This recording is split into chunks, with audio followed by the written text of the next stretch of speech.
Hey everyone, we are talking to the king of all badasses, Dave Evans. Hi, CC. How you doing, Dave? I'm doing fine, thanks.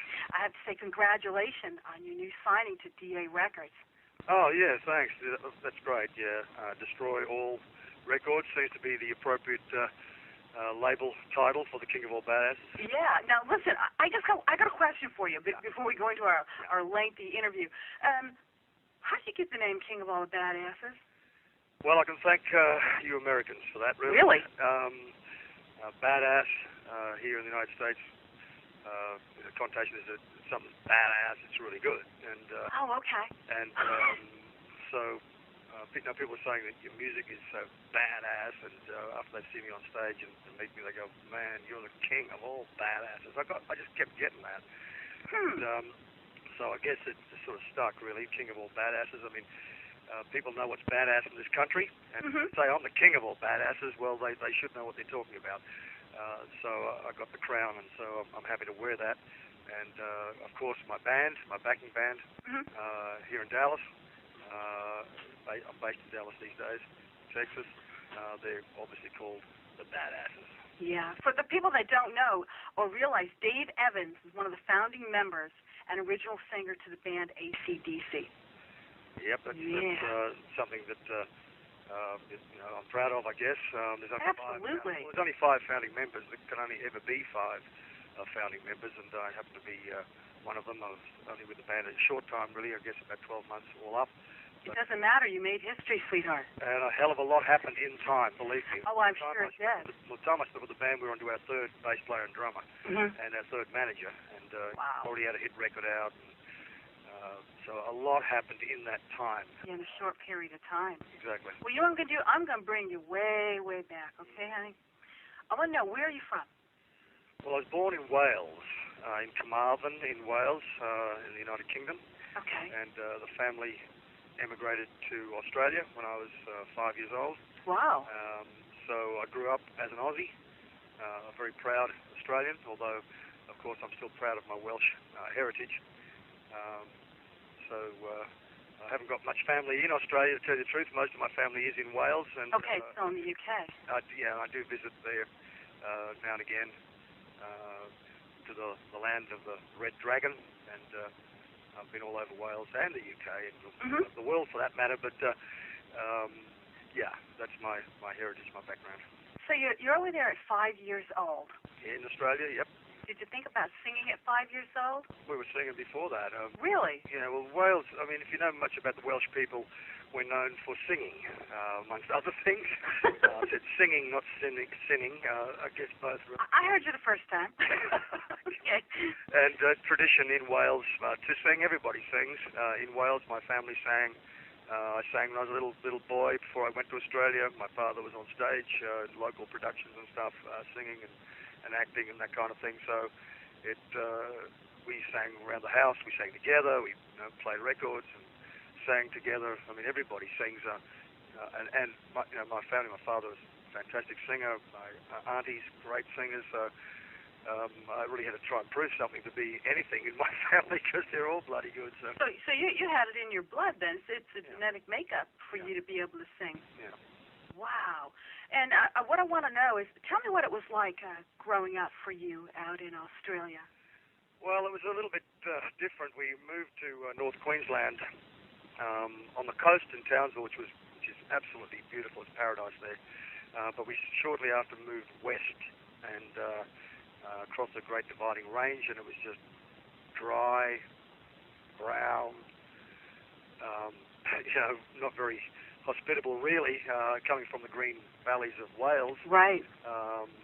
It was a little bit tough, and Australians are different folk than other people, I guess. They're pretty laid back, dry sort of sense of humour, tough people, really, the Australians. But we Welsh are pretty tough too, so I just had to beat up a few people at school, and Did you really do that? Did you really beat up people in school? Yep. Really? It's a normal thing if you're the new kid in town, that sort of thing, and especially with a different accent, because I had a Welsh accent, of course, when I was a little boy, which is gone now, got an Australian accent. But Yeah, everybody sorts you out, whether you're a kid at school or whether you're just a new guy. You know that to a country town. You know, people want to. It's a male thing. Yeah. Guys just want to know where you sort of fit into the, the way of the pecking order kind of thing. And I'm Welsh, and we're very proud warriors. All my family are warriors. All army, going right back. I've never taken a backward step in my life, so I kind of enjoyed it really. And I wasn't the biggest kid in the school, but as you know, it's not the dog in the fight; it's the fight in the dog. Absolutely, and you know what's funny about that is it happened so many years ago for you. It's still happening today. I think it's human nature. Well, it is. I really do. It is. It's human nature. As I said, you can be a young man, 21, 22, go to a new country town or whatever. The boys will want to see where you fit in. If you're smart, you'll keep out of it. But it just depends. I was a champion football player at school and stuff like that. I liked the argy-bargy. I mean, I wasn't a bully or anything like that, but I just liked that sort of thing. Right. You know what I heard about you? I heard about you at the age of 15. You wrote a play for your high school called Bushranger. Yes, actually I wrote my first play when I was 11 years old. Really? Primary school, called The Magic Bread. I'll never forget it. And I produced that, directed it, and starred in it for the school. I wrote it as well, and it was a project that was given to me by the head teacher because I was straight A's in English, as I've always been. It was just a project to see how it would go, and I relished that, of course. So you've been creative from a very young age. Yeah, it's just myself, my father, and my family, that sort of thing. We didn't get television until I was 15. Wow. Dad just wouldn't have it, so I read profusely and listened to music and wrote cartoons as well, and books and all sorts of things. So by the time we got TV, it was quite a new experience for us. But that was how I was brought up. So you've been able to take all that creativity that you had at a young age, that you were able to groom it and then bring it forward into the different bands that you were in. Well, I didn't expect to be in show business, really. Living in a country town, in Charters Towers, actually, in northwest Queensland, they expected you to have some kind of a profession, I guess, and nothing I really wanted to do except, I suppose, go and be in the army or something like that. But they wouldn't have me. They reckoned I was a psycho. Wouldn't let me in the army. I just sort of fell into it, really. I was always singing. Everybody knew I was a singer, and a guy just one day came up with his band and asked me if I'd join as his singer, and got a bit of a shock, really. It took me a week to think about it, and then I went back and said, yeah, I'll join, and that's what sort of happened. I sort of fell into it, really, but something I've always done, so it was just sort of natural that I did that, and enough people tell you that you're very, very good and all that kind of stuff that you really start believing it, and I moved to Sydney. The Big Smoke, as we call it in Australia. Now, what band was that with? Well, I was with a band, we call ourselves In Session in Queensland. Then I moved down to Sydney and had a couple of different sort of bands. Django was one band I had, named after Django Reinhardt, the famous guitarist with only 2 or 3 fingers on one hand. Wow. And then I joined a band called Velvet Underground, the Australian Velvet Underground. Right, I was going to mention that. And that was, we broke up. But when I was with the band, I heard of a former guitarist that had been with a band called Malcolm Young, the younger brother of George Young from the very famous Easy Beats. When we broke up, I answered an ad in the Sydney Morning Herald newspaper, and for heavy rock singer, that kind of thing. And Malcolm Young was the end of the line, and he'd heard about me, of course, because he kept in touch with the guys from Velvet Underground, and he said, hey, I put the band together. There's 3 of us over here, come over in Sydney. So I went over there and met Malcolm and Colin Burgess on drums, who'd been with the Masters Apprentices, a very famous band, and Larry Van Crete. Right. And we shook hands after the jam, and we got a band. And then a week later, Malcolm said that his younger brother Angus, he had a band too called Kentucky. Had broken up. Could he audition for us? That's Kentucky with 2 E's at the end, That's right? It. Yep. Mm-hmm. And, So Angus then dropped over a week That's later. my homework. Yeah, that's right, exactly. So he dropped over a week later, and we jammed, and everything was great. And so we all shook hands again, and then we were a band of 5, but we still didn't have a name at that stage. That came a bit later. Yeah. Now, who thought of the name AC/DC? Well, we were tossing around names. I thought I had some great names, but nobody liked them. And Malcolm had some great names, but we didn't like them either. And Colin had some really good names, he thought. We didn't like them. So the next rehearsal, Malcolm and Angus said that their sister-in-law, George's, the older brother George's wife, Sandra, had come up with the name AC/DC. Short and sweet. Electricity, you can use the appliance on batteries or you can plug it in. That's what AC/DC means. Right. And at that time there was a lot of appliances in the early 70s around with AC/DC on the side of them and all that sort of stuff. Name recognition. And we thought, hey, this is free promotion, free advertising. Absolutely. And it just sort of, it was easy to remember and that kind of stuff. So we said, yeah, okay, cool. We'll use AC/DC. That's what happened. That's cool.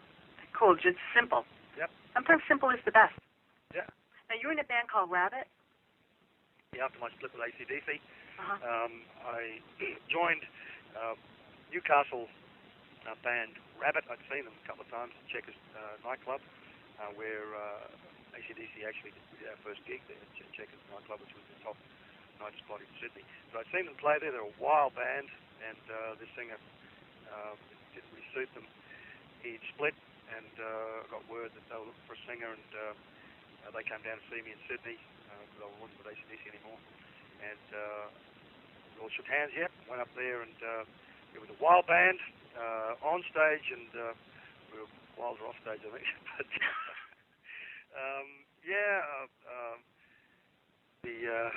it was great, a great band. All guys were fantastic. Probably the wildest rock band Australia's ever had on stage. Well, that's what I've been reading about. You had some crazy parties, I heard. We had the best parties. Yep. If you could get an invite. It was just crazy. You would have invited me, right? No, absolutely. Okay, great. That's all I needed to know. That's all I need to know. I'm going to sleep real well tonight. Yeah, they were great parties. I was actually, funnily enough, we were at CBS Records at the time, and the girl from CBS Records came to see us for the first time on stage and wrote a story and described me as savagely heterosexual. I know it. And I got such a shock because you don't sort of see what you're doing up there. No. Well, you are a fine-looking man. Well, no doubt about that. You have muscles like where you're not supposed to. You just look good, that's all. It's not my fault. I can blame my father and my heritage for that. But yeah, that came as a great shock, and I actually wanted them to erase that. But all the guys in the band and my manager said, "It's crazy, leave it in there," and that sort of stuff. So it sort of stuck, and I guess that's my persona on the stage. Yeah. Now the band Thunder Down Under. Yep. Tell me about that.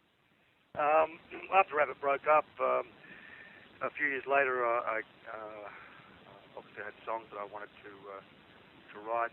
I had a band earlier called David Hot Cockerel, which was a really heavy rock band, very exciting. We used to get girls on stage and strip off down to their panties. What? Wait a minute. Repeat that. We used to get girls on stage to strip down to their panties. And isn't that like illegal? It's legal in Australia. We're talking about Australia here. Hey, okay. Come down under, baby. It's great down in Australia, and all that sort of stuff. So we're getting great crowds, but at the time it was the early '80s, and labels in Australia were deciding sort of synthesizer type bands at that time. If you remember the '80s kind of music, and I couldn't get a record deal, even though I was pulling great crowds, and even though the record executives were coming to see the girls on stage. Yeah, they couldn't sign me because they reckoned they couldn't get the radio airplay for me. So I changed slightly. I still kept the 2 guitars-based drums, but then I put on top of that some strings and some sax and that kind of stuff, and it was big sound, good album, and Dave Evans and Thunder Down Under, and I got airplay with that. Now comes your new band right now, and your new CD, Sinner. Yep, it was recorded in Australia. It's Australian rock, straight ahead, no nonsense, just pure feel, pure energy, in Conviction. It's great. I toured Europe with that, with the music, and smashed them over there. But it was recorded in Australia. They're all Australian songs with Australian musicians, and but I'm based here in Dallas, Texas. How did you get to Dallas from Australia? That was a curiosity thing for me. I'm thinking like, why are you in Dallas? Why are you in Dallas? Like, what do you got against Dallas? I mean, well, I've nothing against Dallas. And that's what everybody says too. Actually, I got introduced to some musicians here in Dallas from friends in Europe, and it doesn't really matter where you're based if you're international, because like when I was in Europe, I lived in Munich in Germany. That was quite central there. Which means I could get down to Austria and Holland or wherever. Dallas was just where I was introduced to musicians, and could have been anywhere. Could have been, any city in right. The USA. A lot of people don't realize that, but when you are international like you are, you can be based anywhere. You can live in Timbuktu. I mean, as long as I got flights out of there. Yeah, exactly. Now, are you going to be touring? Well, that's exactly what my management and my record label is working on right now. I want to tour here in the USA, obviously, because that's why I'm here, and they're working on dates. And also, I want to get back to Europe too. Okay. I'm getting a lot of requests from my fans over there saying, when are you coming back? When are you coming back? So, yeah. And also, I want to get back. I want to get to Australia. I want to take my badasses back to Australia. Even though this is Aussie rock. And Aussies are always skeptical of anybody else doing Aussie rock. It's very tough. Listen to AC/DC, Australian band. I want to bring my badasses back to Australia and show them that I've taught the Americans here how to do our music. So. I think you'd do fabulous. No, the guys, I've had to whip them and bash them and kick them up the arse and all that kind of stuff. But I can't wait to watch. watch. They're absolutely playing it great. So I'm going to tell you, when you tour the United States, yep, and you come to a date close to me, you're going to see me there. I'm going to go. Yep. I'll be there for you, baby. Absolutely, no worries. And I also want to know, what are your hopes and dreams for the future as far as your career, and what do you foresee yourself doing? Well, it's as I said, when I was a kid, I sang. It's just something that you just don't stop doing. You don't go, I don't think I'll sing anymore. I mean, I didn't start going, hey, I think I'll sing. It's just something that you do. Mm-hmm. And, I mean, you just look at great performers like Bob Hope, who just kept going, and the Rolling Stones, and these type of people. You just perform because that's what you love doing, and as long as people will come to see you, you're going to perform, and as long as you do it to your best ability too. I mean, you don't get up there and just play lip service to the crowd. You've got to rock them hard, really hard. From what I've seen with your videos and from what I've heard with your CD, you hit 150%. I mean, even more than that. You are so... The thing is, you're only as good as your last performance. And that's a fact of life. And the people remember you from your last performance. That's right. And you do every performance you should as if it's your last one on earth. And, yeah, but you're damn good. Well, unfortunately, you look at people like Elvis Presley, who people remember him as fat and overweight and not so good. And I'm just, I just wish he'd never done that. He should have kept in shape anyway. But to go out there to the world like that, we always remember Elvis looking like that. And I suppose it spawned a great industry, because now you've got lots of fat guys around the place who can put on the Elvis outfit and get a living out of it. If you know what I mean? So that looked terrific. But so he's done something for the middle-aged people with rotund stomachs. But yeah, I mean, it's a pity that people remember Elvis that way, because he was one of the most dynamic performers the world's ever seen, and one of the best-looking guys the world's ever seen. And I was, and great music and all that kind of stuff. But if I'm putting on a little bit, I just remember Elvis and go, start running around the park again. I don't think you're going to have a problem with that. You really look good. And I've got... When you get a bit older, CC, you got to work at it, but I enjoy it anyway. Yeah, you look like you eat good too. I mean, you look like you eat healthy food. I do. And you take good care of yourself. You have to. And that's a great thing. Hey, listen, I wish you the best of luck, and I wish you mega success with the CD and the touring here in the United States. Yeah. Well, as I said, I'm just happy to be with DA Records now, and I've got the CD launch coming up in Austin Texas. That's right, September 22nd. Yeah, the Dirty Dog Bar. Mm-hmm. It's going to be a big party afterwards, so anybody in the Austin, Texas area, get down to the Dirty Dog Bar on the 22nd of September. And the great thing, too, is Best Buy. We have my CD Sinner, as from the 26th. So you can order now. Sinner, Dave Evans on Destroy All DA Records. And also people can book for the show. Front gate tickets, they're on sale now, so you can order now and get in there because it's going to be one hell of a show. You want to give out your MySpace address? Yep, absolutely. It's myspace.com / Dave Evans Rocks. And it's as I say, if you're in the Austin area, get down there because we're going to rock hard. Oh, you sure as hell are, and I can't wait to see video footage from that. Yeah. That'd be cool, because then we put that on There's going to be a lot of people there. People from the radio station are going to be there. Emmy Television people are going to be there. It's going to be a great show. No, it's a no-brainer. Your time is right now. You know that. You are awesome. Thanks, Cece. And I thank you again so much for coming on the show. I love you for that. Oh, I love you too. I'll talk to you soon. Thanks, Cece. Bye. Bye-bye.